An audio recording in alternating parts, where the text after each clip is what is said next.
for joining us. You're in the office, and I'm telling you, spring is here, summer right behind.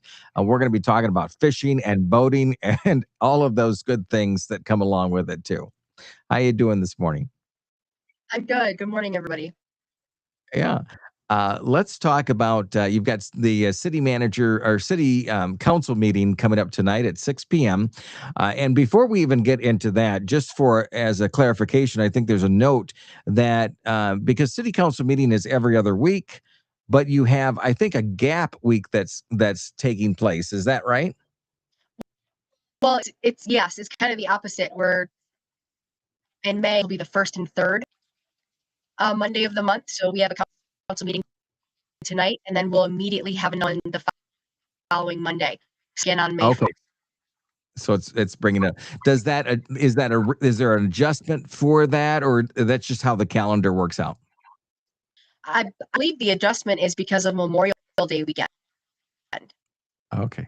Oh, Yep. there you go. Yep. Perfect. Yep. So the meetings are shifted in the month of May. Yep. Okay, that makes sense then.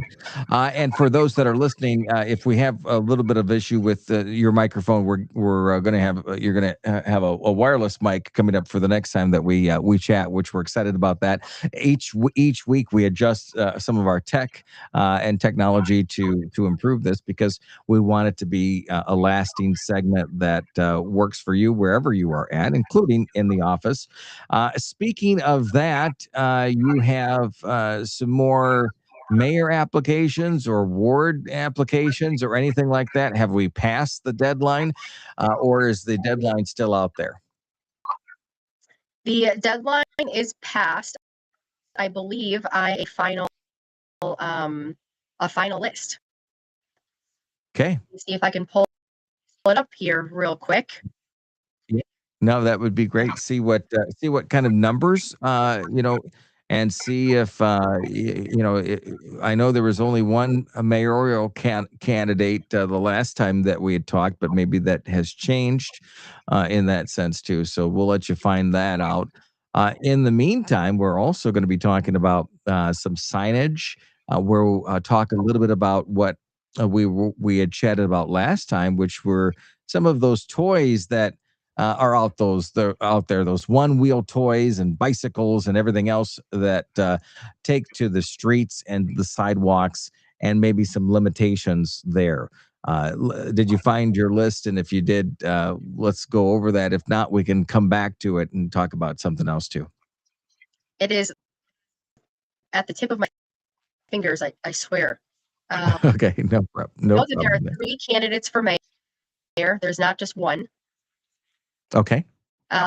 There's 2. The 2 that I know of are Beth Elliott, Sherry Stibbets, and then there's one more, and I can't think of the name off the top of my head. Okay. And I know that candidate, she had. Go ahead. 3 candidates for mayor are Beth Elliott, Sherry Stibbets, and Carol Hoekstra. Okay. Clerk is Curtis Schultz. Second ward counselor is Eric Case and Alex Kazmarski. Okay. Fourth ward counselor is Margot Iafredi and Jack Stibbets. And sixth ward counselor is Brett Vanderwater and Jake Brody. All right. And we'll get those lists up on our Facebook page so people can search those candidates out, because they want to know who's vying for those seats. But I think that's exciting to have now candidates that are looking to, and this will fill all the seats on the city council. You won't have anybody that's retiring or termed out that is going to leave that seat open, and then you have to have a special election there, right? Correct. Yes. Okay. All right. Looking forward to that. You had mentioned prior to going on the air this morning about is it the marina that you wanted to bring up and have a conversation about? Let's talk about that or that topic that you really want those that are listening and viewing to understand. Yeah, so one of the agenda items tonight is an introduction, or I wouldn't call it a first presentation, but the concept of continuing to use the Madison and First Street city-owned lot, the use of storing boat trailers in the summertime. It's in the 4th Ward. The city has used that lot for decades for boat trailers. Seasonal boat trailers are stored there. Transient boat users use that lot as well. Transient users are folks that come here on the weekends, come here overnight, folks that use short-term rentals or hotels, staying with a friend, and they can't park it on the street overnight or at their hotel. There's no space for their boat trailer. We also at Loomis and Copian Street boat launches, there's no overnight parking. So if you have your boat in the water, there's no space for your trailer overnight. There's also no limit. The private boat launches or boat marinas, they also are allowed to use that lot. So it's not just city purposes, it's for really any user to store their boat. Last year, And so that is okay. Last year, we received quite a few complaints about the condition of the lot. It's very, very unsightly. Over the summer, as trailers are stored there, they moved. It's really hard to clean up the grass, the lawn, the weeds around those trailers as they just sit. It becomes unsightly. It's a residential area. It doesn't look good. It just, quite frankly, looks like a junk lot. And as city officials, we agreed to not use that lot anymore in the future for that purpose. As we've explored other options, there really aren't many options for where we can put boat trailers. We've explored other city properties. We don't have any, or the properties that we do have are too small. They're underwater or considered a wetland of some kind. They are their purpose, like our wastewater treatment plant, where if you're in that property, then you have full access to the wastewater treatment plant, and that's then a safety concern. So we don't really want to use that and have the public. We've explored some private options, but then you have zoning issues. If the private property owner is willing to let us, the city, use their property, then it's maybe it's zoned residential and you can't store boat trailers there anyway, right? So we've explored different options. We even looked at purchasing some property, but that property was almost $600,000. Wow. So that doesn't make any sense, to spend that kind of money. So we're looking at talking about this tonight at the city council level. And then tomorrow at 5 p.m. In the city council chamber, we will be holding like a public input session with the public safety committee, inviting really anyone from the public to just come and give some feedback, or hear their thoughts. Specific, it's meant for the folks that live in the 4th Ward to come and voice their opinion, but it is completely open to the public. Anybody can attend.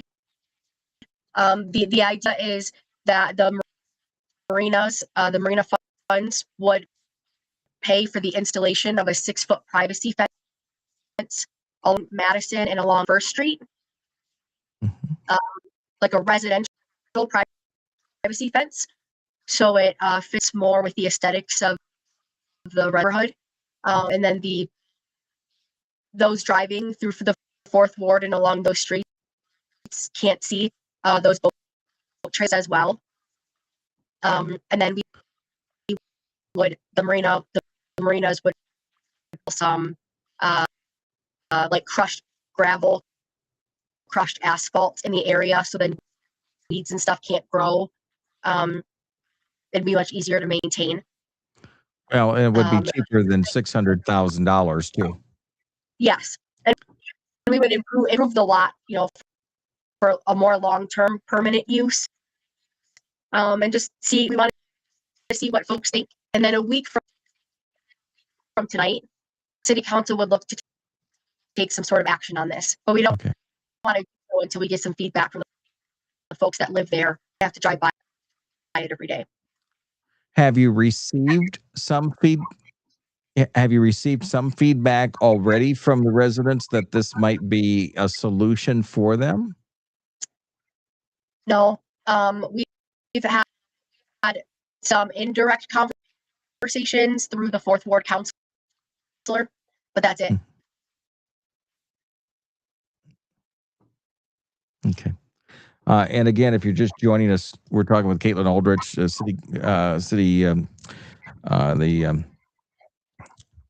what is your title? I just forgot your title. Thank you. The second word was not coming to me, and so I know we have a little bit of issue with connection there, but your IT people are working on that, and hopefully they'll be able to see this video to say, hey, we want to adjust this a little bit more, and this is what we're looking at. So we're glad that we're able to connect, and so for those listeners that might hear just a little bit of a break up here and there in the audio, we'll try to make sure that we are able to resolve that as we move forward in future segments. But let's get to and that meeting is tomorrow night, Fourth Ward. But anybody from the city can go there. But of course, this is kind of affecting the Fourth Ward. It's their home, it's their area that they live in, and you can't really say to anybody, hey, we want to eliminate this, because I mean, fishing is huge. People need to be able to put their trailers somewhere. And it sounds like there in other areas, space has just kind of run out, right? It's not so much that space has run out. There's just not overnight parking for boat trailers anywhere. Yeah. There are a few businesses in town that have some limited space for seasonal boat trailers to be stored, but not transient. And that's what a lot of that lot in the Fourth Ward is used for, is folks who need a spot for their boat trailer for the weekend or a week if they're visiting or fishing, for a week or two. That's what that lot is mainly used for. Okay. And there's not a private industry yet in Ludington that meets that purpose. If there was, we would love to hand it over. And we've reached out. Myself, the marina manager, one of our counselors, Kathy Winchesky, has made several phone calls to privates asking if they're able to meet that need, and no one has the space. Yeah. Because we're talking about like 50, 30 long trailers that need a place to go throughout the summer. And there's not space. I've reached out Pierre Marquette Township and Mason County to see if they have any space we could lease or use. And they don't have any space that's not DNR restricted, that's not also considered a wetland, or maybe there is space available, but it's on the other side of the county. And unfortunately, those who are here, using the water aren't going to drive 15 miles to go store the boat. Absolutely. It's the convenience of it. Well, hopefully the fence. Well, hopefully the fence and the aesthetics will help there for sure. If you just joined us, talking with Kaitlyn Aldrich, City Manager of Ludington, let's talk about you have the Childhood Cancer Campaign that's going to be there tonight, talking about their lemonade stands. That has been a huge hit for years to help with funding, and especially since it sounds like their canned drive that has raised, what, hundreds of thousands of dollars, or a lot over the years, millions of cans. That is coming to an end because it's a pretty yeah, it's a big project to try to collect cans and organize that and get them returned and all of that stuff. And that's where lemonade stands, where the community then steps up and says, "Hey, we'll put a lemonade stand here and there," and people get a chance to help them fundraise. They'll be there at City Council tonight for consideration too on that, right? Yes, yep, they will be, and that's something that they've come back for several years, at least before my time. And yes, they'll be looking at this evening. That'll be great. Let's talk. You had in the last meeting about the toys and the coasters and all of that stuff. How did that go? I know it's back up on the agenda tonight. Is that for a good reason, or was it tabled, or what's the next step in that conversation? So because it was the introduction of an ordinance, it was a first presentation, meaning it's introduced to the community, and folks are given a couple weeks to look at it, digest it, and offer some feedback. So tonight it's up for adoption. Okay. So City will actually tonight would consider voting on it. And so tonight it's up for consideration. There is included in the packet a suggested amendment to the ordinance from one of the councilors. I believe the amendment is, from what I understand of the amendment, is some couple definition additions and some clarity changes, just to help folks who are reading it understand it a little bit better. So I don't think there's anything significant. So we'll see what council thinks of that tonight, and whether or not it will warrant another first reading, or whether or not it could be adopted as is, and how soon it can be enacted.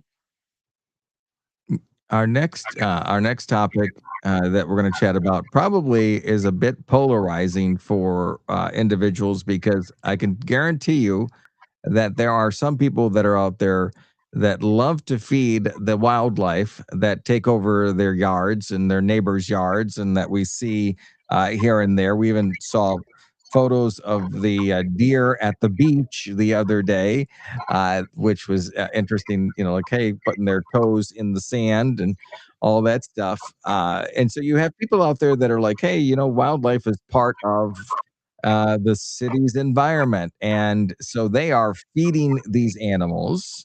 Some are. Some want to get them out of town, especially the clusters of deer. But the city is taking up at least the feeding of wild animal part.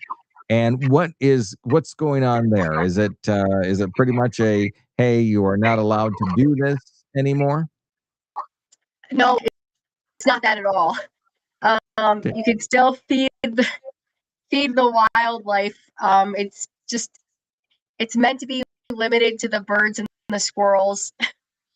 It's meant to limit how you place your feeder. Your feeder has to be at least 60 inches off of the ground. Okay. This came from a number of complaints that we had. One of the worst was there are some folks who like to put whole peanuts, like, in their shells. Okay.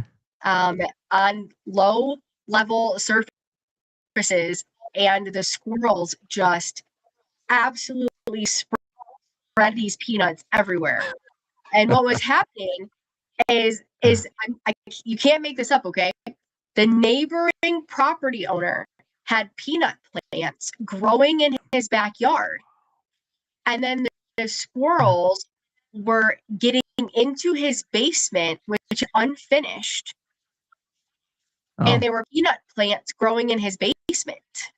no way. Wow. Yes, and the neighbor neighboring property, or the owner that was doing this, was also putting out like barrels of feed, corn and apples for the deer, and just like dumping it in the yard in these troughs. Yeah. And I mean, so it's this balance, right? Like, yes, we do live in an area that's highly populated with deer and wildlife, and we want to be able to feed the birds, but we also can't like welcome the problem into our community either. So really the major changes are your bird feeder has to be at least 60 inches off the ground, so 5 feet. And then I believe it clarifies like what type of feed you can use. Okay. Those are the two major changes.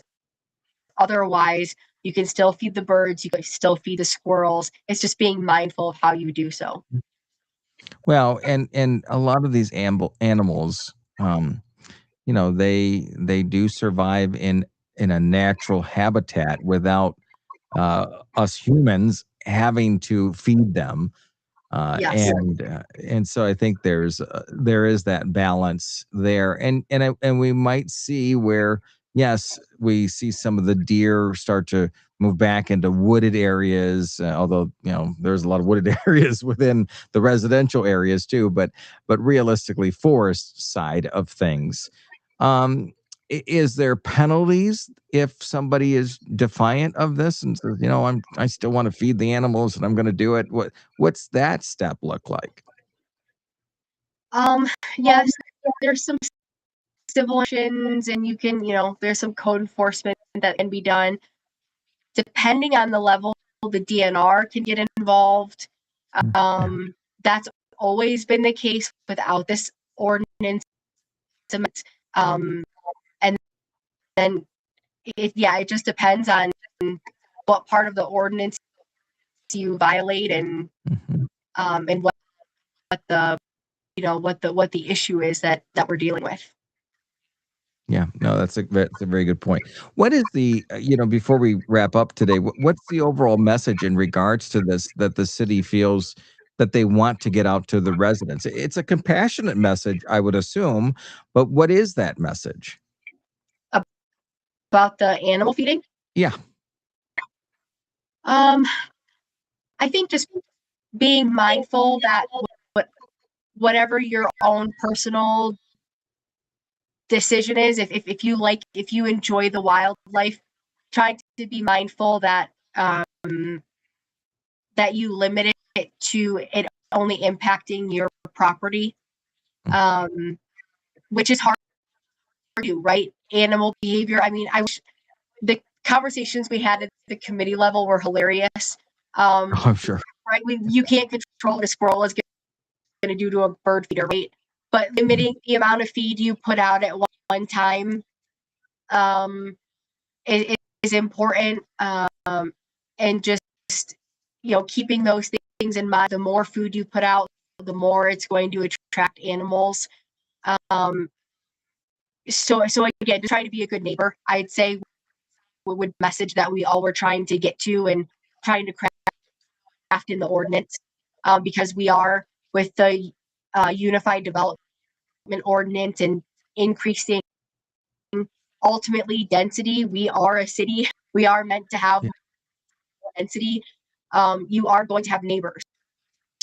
If you want to feed the wildlife and have all sorts of species on your property, then maybe living in the city limits is not the right fit for you, right? But if you have neighbors and you want to be neighborly, then keeping that in mind, and just being mindful of how much you feed the wildlife and what you are feeding the wildlife would be very helpful. Yeah. Well, because those deer and other animals are probably telling their furry friends, "Hey, we have a hookup on food in this block, in this part of the city." So, yeah, absolutely. Yes, because Let then in the morning they get in the trash, right? Yeah. They'll Yeah. get in the trash, and it it just has kind of it creates a domino effect, and it gets really messy. Yep, for sure. Let's wrap up by, unless you have something else after that, you have Eat Safe Fish in Michigan signage that is going up. Take us through that. So that is a request from a city resident. There are willing to apply and get your fishing license.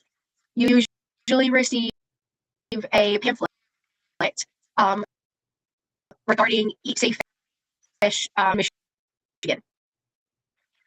It talks about PFAS and where you should and should not fish, what kind of fish you should and should not eat, and like their possible exposure to mercury and other contaminants. That is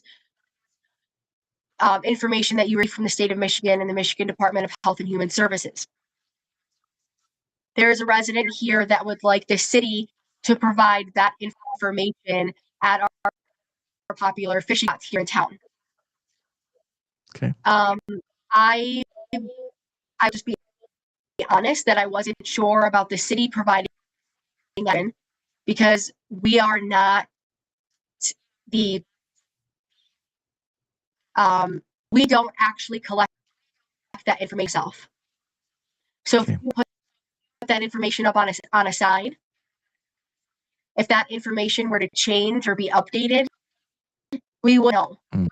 So I wouldn't want the city to put up information and a year from now that information changed and now we're putting out bad information.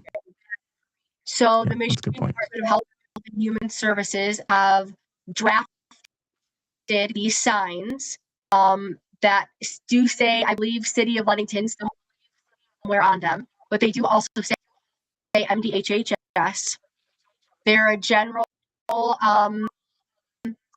guide about Eat Safe Fish in Michigan, but then they also have a QR code in their website.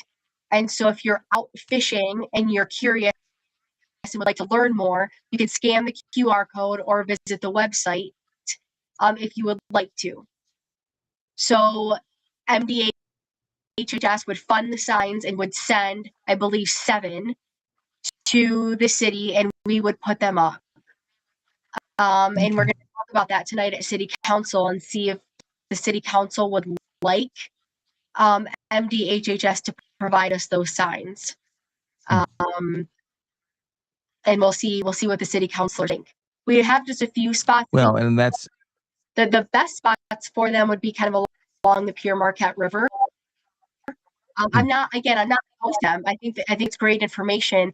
It's just not necessarily information from the city, if that makes sense. It's more information from the health department.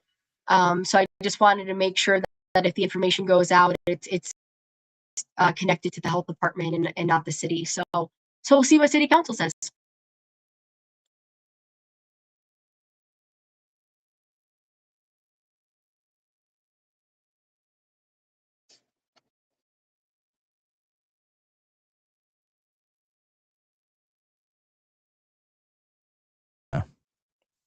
we can, oh, there you are. Lost your connection for a second, but I think we're okay now. Let's just make sure that we double check there. Yeah, we're good there. Kaitlyn, I think that's a good thing in regards to the signage, but it's even better when it comes from a suggestion from one of the people that are a community member, for them to suggest that. That's pretty powerful. Yes, it really is, and so I'm excited for the discussion tonight. And if City Council and Health Department is ready to send us those signs, and we'll get those posted just in time for the fishing season. That's pretty cool. All right, before we wrap up, and again, I just want to let our listeners and viewers know that we're working through some of the adjustments on the technical and IT side of things, so that we can better these segments as we connect every other week. So if this one's a little bit on the rough side, it's just being able to do it so that we can adjust it as we go and understand that. But things that that we haven't talked about that we want to make sure that the community knows about, that's either on the agenda or just in general. The only thing I would like to bring up, and I believe we'll be talking again next week, but the Covenant School will be doing their Mhm. Love Ludington week, Oh and yes. that will be the second week of May. Okay. I believe that they'll be out the 11th through the 14th, which is a Monday through Thursday. Mhm. And Well, and so as we're driving through downtown, can you hear me, Chris? I can hear you. Go ahead. Sorry, I was cutting you off there because of the delay, but go ahead. Driving through downtown Ludington, just watch out for kids. Kids from the elementary school and the middle school will be cleaning up downtown and doing a lot of weeding and window washing and putting down. They'll be running all over, doing a ton of work, preparing the downtown area and cleaning up the alleys over the summertime. It's a lot of love and a lot of labor time that they donate. So please just keep an eye out for them. And that Monday, Tuesday, Wednesday, Thursday of the week of May 11th. And yeah, like I said, they'll be wearing colorful shirts and they'll probably be wearing safety vests too at times. But just please keep an eye out for them as they spread some love and a lot of work that week. So thank you. Well, and I think it's really neat because I mean, from the window washing to the bark to everything that they do, it's really cool. But also, at least in the past, they have provided these really amazing gift baskets, or with healthy items and fun things for different agencies like the first responders that are out there, and different agencies and officials in the community. And I think that's pretty cool too. From a city manager standpoint, how do you feel about their commitment each year to doing this? It's incredible. And I told Rich last week when I met with him that I wish we could replicate it on such a larger scale. It's incredible to meet with the kids and to watch them work, and they have so much energy, and it really is just contagious, and it's so fun. Mhm. And it's incredible to watch their spirit, and like I said, it's contagious and it just spreads, and everyone else, I feel like it just sparks an energy, and you just watch for the next couple weeks everyone come out of their homes in the nearby neighborhoods and just start to kind of clean up, and it just kind of triggers a lot of community pride, and it's really great. It's really great to see that happen. I think that's pretty impressive. If it can, again, that domino effect in a very positive way. So that's pretty cool to see that. All right. Well, we will connect in a couple of weeks. And for those that are listening and viewing, we appreciate your patience today. But we also were able to get that information covered, and I will continue to look forward to connecting with you. And tonight's city council meeting at 6 p.m. And then that means that is that right? That the next Monday is another meeting. Am I correct on that? Correct. Okay, all right. So we'll do some refining of our tech side of things, and then we'll connect with you next Monday. How's that? Sounds great. Thank you. All right. Thanks, Kaitlyn. Have a great week. You too. All right. Bye bye.